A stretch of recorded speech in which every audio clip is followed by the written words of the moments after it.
ជួយ share មួយពុកម៉ែបងប្អូនទាំងអស់គ្នាជួយ share ម្នាក់មួយដើម្បីឲ្យវិជាកសិកររបស់យើងលោកបានដឹងបានបងប្អូនអស់ក្តីបារម្ភអស់ក្តីកង្វល់តទៅទៀតហើយសម្រាប់ពុកម៉ែបងប្អូនដែលជាវិជាកសិករមិនថាបាទអ្នកធ្វើស្រូវអ្នកធ្វើស្វាយចន្ទីគឺអស់ក្តីបារម្ភទៀតហើយដោយសារតែពុកម៉ែបងប្អូនបាទពីមុនមកខ្វល់ថាងមានស្រែមានអីហើយមានដីហើយមិនដឹងជាធ្វើអីដោយសារតែខ្វះដើមទុន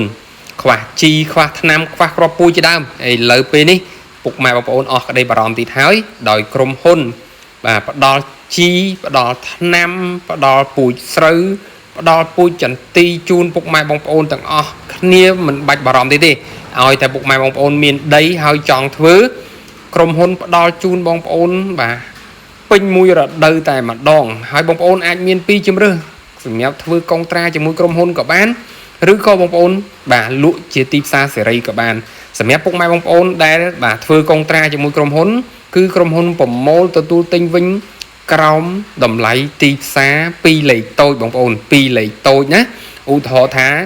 ទីផ្សារលក់បាន1020ពុកម៉ែបងប្អូនបាទលក់ឲ្យក្រុមហ៊ុន1000អញ្ចឹងក្រោមទីផ្សារ2លេខតូចអញ្ចឹងឯងហើយបើសិនជាស្រូវបាទទីផ្សារសេរីទៀតពុកម៉ែបងប្អូន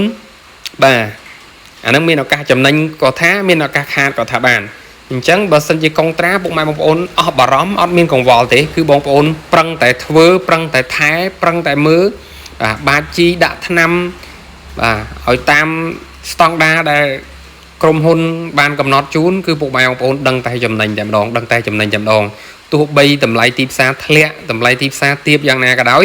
ក៏បងប្អូនពុកម៉ែនៅតែទទួលបានតម្លៃកុងត្រាជាមួយក្រុមហ៊ុនផងដែរអញ្ចឹងអស់កង្វល់អស់ក្តីបារម្ភទៀតហើយសម្រាប់ពុកម៉ែបងប្អូនដែលមានដីដែលមានស្រែដែលមានចង្ការទុកចោលហើយមិនដឹងគិតថាធ្វើអីដោយសារតែខ្វះដើមទុននោះឥឡូវនេះគឺបាទលែងខ្វល់លែងបារម្ភលែងខ្វះទៀតហើយនេះគឺជាសកម្មភាពក្រុមហ៊ុនប្រមូលទិញវិញពុកម៉ែបងប្អូនមិនថាបងប្អូនបាទផលិតបានប្រមាណ100តោនប្រមាណ1000តោនទេគឺក្រុមហ៊ុនប្រមូលទិញយកវិញទាំងអស់ពុកម៉ែបងប្អូនក្រុមហ៊ុនប្រមូលទិញយកវិញទាំងអស់តែម្ដងហើយពុកម៉ែបងប្អូនដែលបានចូលមើលហើយកុំភ្លេចជួយ like ជួយ comment ជួយ share ពិសេសជួយ share ដើម្បីឲ្យបងប្អូនប្រជាកសិករយើងលោកបានដឹងលោកបានជ្រាបថាបាទឥឡូវនេះកសិកម្មយើងគឺងាយស្រួលមែនទែនតែម្ដងងាយស្រួលមែនទែនតែម្ដងពុកម៉ែបងប្អូនមានតែដីស្រែមានតែកម្លាំងគឺលែងខ្វល់លែងបារម្ភទៀតហើយបាទកុំភ្លេចជួយ like ជួយ share ម្នាក់មួយដើម្បីឲ្យពុកម៉ែបងប្អូនប្រជាកសិករលោកទទួលបានដឹងដំណឹងនេះផងអរគុណច្រើន